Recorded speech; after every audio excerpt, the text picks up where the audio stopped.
스탁 엔조이, 주식 즐기자, 그런 내용으로 설명을 드리는데요. 자, 요 말씀만 하나 좀 드려보도록 할게요. 말씀 하나 드려보도록 할게요.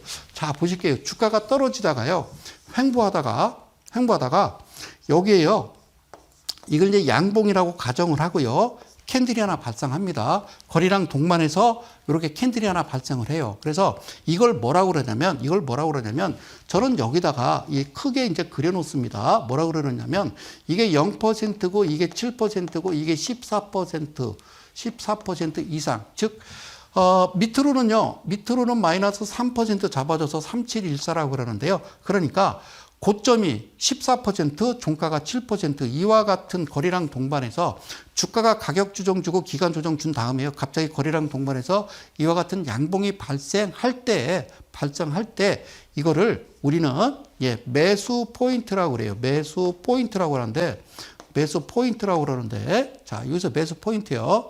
자, 그런데 이 종목을 내가 매수를 해야 되느냐 마느냐는 무엇을 찾아가냐면요, 이걸 찾아가야 돼요. 여러분들이 잘못 알고 계신 게 뭐냐면 우리가 기본적 분석이라고 그래요. 그걸 우리는 재무제표라고 그래요. 재무제표라고 그러고 이제 방금 보신 거는 이제 차트라고 그러죠. 이거를 기본적 분석, 이걸 기술적 분석이라고 그러는데, 자, 기본적 분석에는 뭘 찾아내느냐? 여러분들이 어떤 종목 선정이라고 그래요. 내가 이 종목을 사야 될지 말아야 될지를 이 재무제표를 보고 판단한다고 그래요. 그리고 매매는 차트를 보고 매매한다고 그래요. 자, 거꾸로 됐어요. 자, 거꾸로 된 겁니다. 자, 착각하지 마세요. 자, 그렇게 얘기하는 분들 좀 이상한 거죠. 아까 보셨듯이요, 주가가요, 떨어졌다가 횡보한 후에, 그죠? 장대 양봉 나오면서 거래량 동반했고, 그죠? 이 종목을 내가 매수를 해야 되느냐, 마느냐는요, 재무제표를 봤을 때, 제가 이야기하는 영업이익이 흑자여야 되고요. 부채 비율, 유보율 보시고요. 오케이. 150% 이하의 유보율이 1000% 이상. 그리고 안정성 지표 괜찮아야 되고요. 그리고 마지막 BPS를 2번 계산하는 겁니다. 2번 계산해서 그 틀 안에 집어넣고, 그러니까 즉 재무제표 자체 기본적 분석이 건강해야 된다. 영업이익이 뭐 3년 4년 연속 적자라든가 이런 회사는 건들면 안 돼요. 부채 비율이 많다, 그러면 안 된다는 거죠. 그죠? 이런 회사들을 내가 재무제표 보고 판단이 되면 이 종목은요, 매수를 들어가는 겁니다. 목표가를 정하기 위해서 재무제표는 왜 본다? 목표가를 내가 정하기 위해서, 그리고 비중을 어떻게 실을 거냐를 보기 위해서는 재무제표, 즉 기본적 분석을 보는 거라는 거죠. 그러니까 차트에서 어떤 포인트가 발생하면 재무제표 보고 오케이 땡큐 그러고 들어가는 건데, 사람들은 거꾸로 알고 있다라는 거죠. 그러면 한 가지 더 제가 말씀드리고 싶은 거는 이런 거죠. 다시 제대로 그릴게요. 주가가요, 쭉 빠져요. 가격 조정, 그리고 기간 조정. 주가가 올라가죠. 올라가기 전에, 자, 장대 양봉 나오고 거래량이 이제 발생이 됐어요. 잘 보세요. 이걸 뭐라고 그래요? 가격 조정이라고 그래요. 이걸 뭐라고 그래요? 기간 조정이라고 그래요. 이걸 뭐라고 그래요, 여러분들? 올라갈 때는 뭐라고 그래요? 주가가 올라갈 때는 뭐라고 그래요? 이것도 가격 조정이라고 그래요. 저는 가격 조정이라고 그래요. 알겠죠? 그러면 이 지점을 기억하셔야 돼요. 이 지점을 기억하시는 거예요. 이 지점을. 그러니까 일봉은 어떻게 만들어지는 거예요? 자, 일봉은 뭐로 만들어지는 거예요? 분봉으로 만들어지는 거예요. 그런데 이때 당시에 분봉이 어떻게 만들어졌는지를 여러분들이 하나씩 체크할 필요가 있다라는 말씀을 드리는 거예요.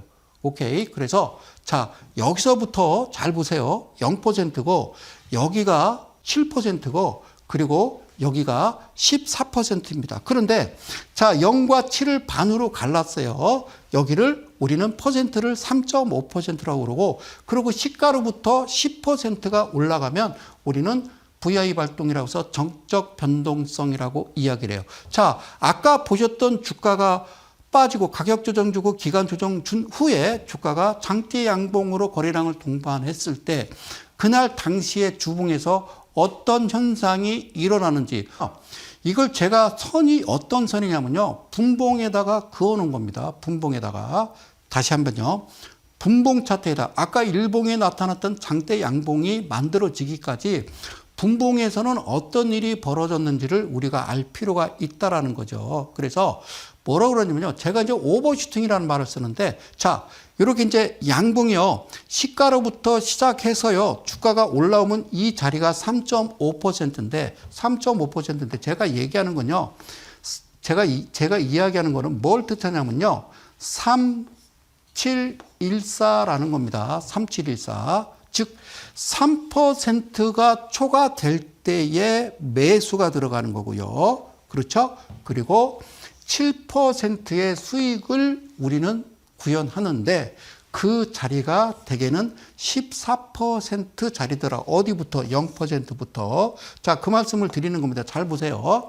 자, 이 자리와 그리고 또 이 자리도 있을 수 있죠. 그러니까 시작 자체가 어제 종가 대비는 반드시 3% 이하에서 출발을 했어야 되고 여기서부터 출발을 했다는 것, 즉 3.5에서 시가가 형성됐으면 분봉에서 주가 올라와서 7% 근방에 왔다라는 거는 0에서 7%를 반 나누면 3.5니까 얘도 3.5, 얘도 3.5 이런 이야기죠. 다시 말씀드리면 무슨 말씀인지 아시겠죠? 즉 무슨 얘기냐면요. 무슨 얘기냐면 이렇게 되는 거예요. 자, 무슨 얘기냐면 여기서 시작해서 여기서 끝날 수도 있겠죠. 그죠? 맞잖아요. 그죠? 예, 여기서 시작해서 얘도 3.5%를 통과할 수도 있고요. 여기서 출발해서 쭉 여기까지 올라올 수도 있어요. 실제적으로는 3.5%가 아니라 6%까지도 올라갈 수 있는데 이 3.5%가 통과가 되면요. 여기에 3.5% 위치에 노란색 선이 위치를 딱 알려준다라는 거죠. 그죠? 자, 그거는 좀 이따가 제가 추가로 설명드릴 거고요. 자, 어쨌든요, 매수는 일단 맥시멈이 어디냐면요. 3.5에서 시작을 해서 3.5% 시가로부터 3.5% 이 권역 안에서 시가가 형성이 돼야 돼요. 그래야 이 7% 안에서 3.5를 발생시키는 거죠. 오케이. 그 다음에는 주가가 어떻게 움직이느냐. 이 자리가 매수 위치가 되는 거고 일단 한번 턱에 걸리죠. 어디 바로 VI 발동. 이걸 정적 변동성이라고 그러는데 여기 한번 걸리겠죠. 그 다음에 주가는 이와 같이 분봉에서 14% 근방의 위치가 나왔을 때 바로 위에 다이아몬드 표시가 되면서 매도 위치를 알려준다는 거죠. 가장 중요한 건 여러분들이 알아야 될 건 뭐냐면 내가 매수를 여기서 했는데 주가가 좀 밀려버린다. 이거는 뭐라고 그랬어요? 감사하다라고 표현을 했죠. 그죠?